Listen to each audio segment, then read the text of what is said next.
बिस्मिल्लाहिर्रहमानिर्रहीम। मेरा नाम इंजीनियर गौर सरफराज है और मैं पाक सोलर को रिप्रेजेंट करता हूं। मैं अपने यूट्यूब चैनल पे आपको वेलकम करता हूं।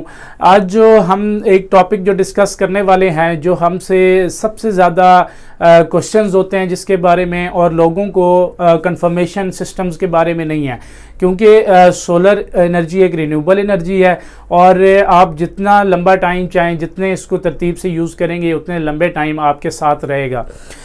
तो इसमें जो सोलर के जो सबसे ज़्यादा क्वेश्चन करने वाला है वो ये होता है कि सर ऑन ग्रिड सिस्टम क्या होता है, हाइब्रिड सिस्टम क्या होता है, ऑफ ग्रिड सिस्टम क्या होता है। तो मैं आज आपको इसके बारे में थोड़ा गाइड करूँगा। सबसे पहले हम बात करते हैं अपने ऑफ ग्रिड सिस्टम की। बेसिकली ऑफ ग्रिड सिस्टम जो हमारा होता है उसमें, उससे मतलब नाम से ही जाहिर हो रहा है कि ग्रिड के बगैर, मतलब ऑफ ग्रिड, वापडा के बगैर जो सिस्टम हमारा चलता है उसको हम ऑफ ग्रिड सिस्टम बोलते हैं। दो सोर्सेज उसमें होती हैं, एक होती है सोलर, दूसरा होता है पावर बैंक, बैटरी बैंक। ये सिस्टम जब सोलर और जस्ट पावर बैंक पे चल रहा हो तो उसको हम ऑफ ग्रिड सिस्टम बोलते हैं। ऑफ ग्रिड सिस्टम बेसिकली ज़्यादा वहाँ पे लगता है जहाँ पे ग्रिड बहुत दूर होता है। ये बहुत दूर से ग्रिड की तार लेकर आ रहे होते हैं, ये ग्रिड बिल्कुल भी नहीं होता। ग्रिड मीन्स वापडा। तो उसमें हमारे पास दो ही सोर्सेज होते हैं कि एक तो हमारे पास दिन में हमारा जितना भी लोड है वो हमारा सोलर पे चलता है, और जो एक्स्ट्रा बैटरी चार्जिंग है वो भी हमारी सोलर से होती है।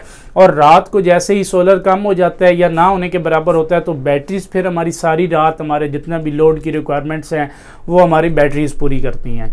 इसको बोलते हैं हम ऑफ ग्रिड सिस्टम। दूर दराज इलाकों में जो हमारे देरा जात हैं, हमारे जितने भी इलाकों में साइड पे जिधर ग्रिड दूर दूर तक नहीं है तो उधर हम ऑफ ग्रिड सिस्टम इंस्टॉल करते हैं। नेक्स्ट जो हम अगर डिस्कशन पे हैं तो नेक्स्ट हम सिस्टम डिस्कस करते हैं on grid system. On grid system सबसे लेटेस्ट सिस्टम है और इस टाइम पाकिस्तान में सबसे मकबूल तरीन सिस्टम है। ऑन ग्रिड सिस्टम को आम लोग, मतलब मोस्टली लोग, नेट मीटरिंग सिस्टम भी बोलते हैं। बिल्कुल, इस सिस्टम में हमारे पास वापडा होती है, दो सोर्सेज होते हैं, एक वापडा एंड सोलर। अगर हमारा इसमें ये दोनों मिलकर काम कर रहे हैं तो हमारा इस सिस्टम को ऑन ग्रिड सिस्टम हम बोलते हैं। इसमें green meter, bidirectional green meter लगता है, इंस्टॉल होता है। जो सोलर हमारी प्रोडक्शन करता है सबसे पहले वो हमारी लोड की रिक्वायरमेंट पूरी करता है।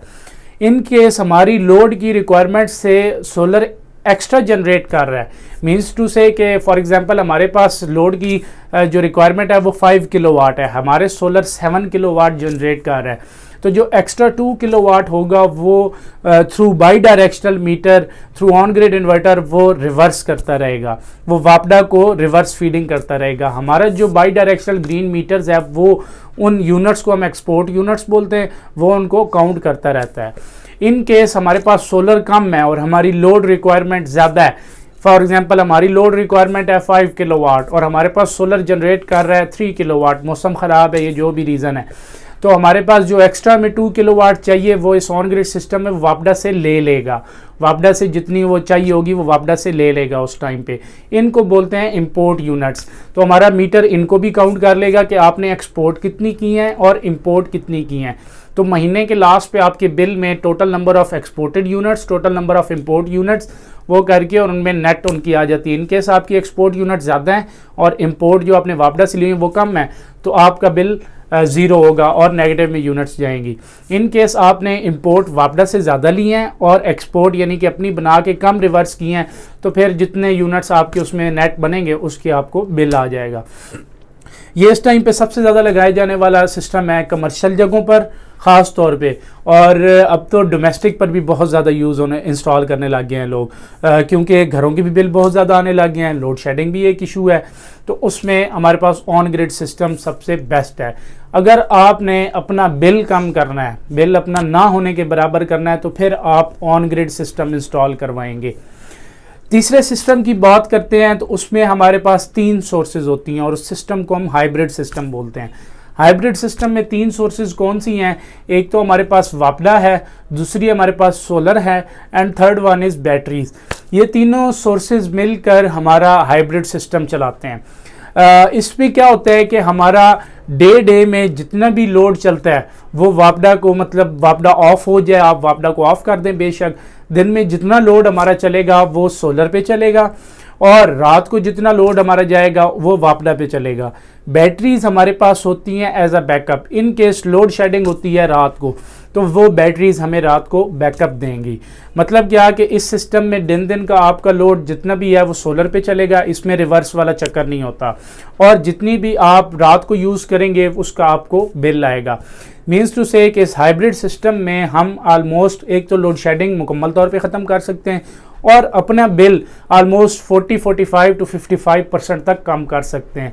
यानी कि दिन का मुकम्मल लोड हम अपना सोलर पर चला सकते हैं। इस सिस्टम को हम हाइब्रिड सिस्टम बोलते हैं। हमारे पास 3 ही सिस्टम्स होते हैं, of grid, on grid and hybrid system. Of grid में मैंने जैसे आपको बताया कि 2 सोर्सेज हैं, सोलर एंड बैटरीज। जो ऑन ग्रिड सिस्टम है उसमें भी 2 सोर्सेज हैं, वापडा एंड सोलर, इसमें बैटरी का कंसेप्ट नहीं होता। और तीसरा जो है वो हाइब्रिड सिस्टम है। तो अक्सर आपने हमारी वीडियोस देखी होंगी जिनमें आपको ऑन ग्रिड सिस्टम के साथ साथ हाइब्रिड इन्वर्टर्स भी नज़र आते होंगे। जी बिल्कुल, वो इसलिए हम इंस्टॉल करते हैं क्योंकि जिस जगह पे लोड शेडिंग बहुत ज़्यादा हो वहाँ पे during load shedding on grid inverter working नहीं करता। क्यों? उसकी एक सोर्स ही नहीं है, तो वो बंद हो जाता है। जब वापडा जाती है तो वो ऑन ग्रिड सिस्टम बंद हो जाता है। तो उस दौरान हम हाइब्रिड इन्वर्टर्स भी साथ देते हैं कि हमारी जो सोलर पावर ऑन ग्रिड की तरफ जा रही है वो हम चेंज ओवर से चेंज करके अपने हाइब्रिड इन्वर्टर्स को ऑन करें, और ड्यूरिंग लोड शेडिंग हमारा लोड वापडा पे ही सोलर पे ही चलता रहे। तो ये एक रीज़न है जिसमें ऑन ग्रिड सिस्टम को साथ हमारी लोड शेडिंग्स वाली जगहों पे साथ हाइब्रिड सिस्टम साथ मस्ट देना पड़ता है, हाइब्रिड इन्वर्टर्स भी साथ देने पड़ते हैं। तीसरा जो हमने डिस्कस किया वो हाइब्रिड सिस्टम है जिसमें हमारे पास 3 सोर्सेज हैं, सोलर हो गया, वापडा हो गया एंड बैटरीज। तो ये कुछ चीज़ें थी कि मैं उम्मीद करता हूँ कि ये आपके लिए काफ़ी इन्फॉर्मेटिव होगी, और आपने जो अपना सिस्टम एवेलुएट करना है उम्मीद करता हूँ कि उसमें आपको ये काफ़ी हेल्पफुल होगी। तो मैं बाकी पिक्चर्स भी आप देख रहे होंगे, उसमें भी मैं आपको कोशिश किया है कि मैं आपको डिफरेंट तरीके से एक्सप्लेन कर सकूँ। उम्मीद करता हूँ कि आपको ये वीडियो पसंद आई होगी, और अगर आपको वीडियो पसंद आई है तो काइंडली इसको हमारे चैनल को सब्सक्राइब कर लें और हमारी वीडियोज़ को काइंडली शेयर कर दें। Thank you so much.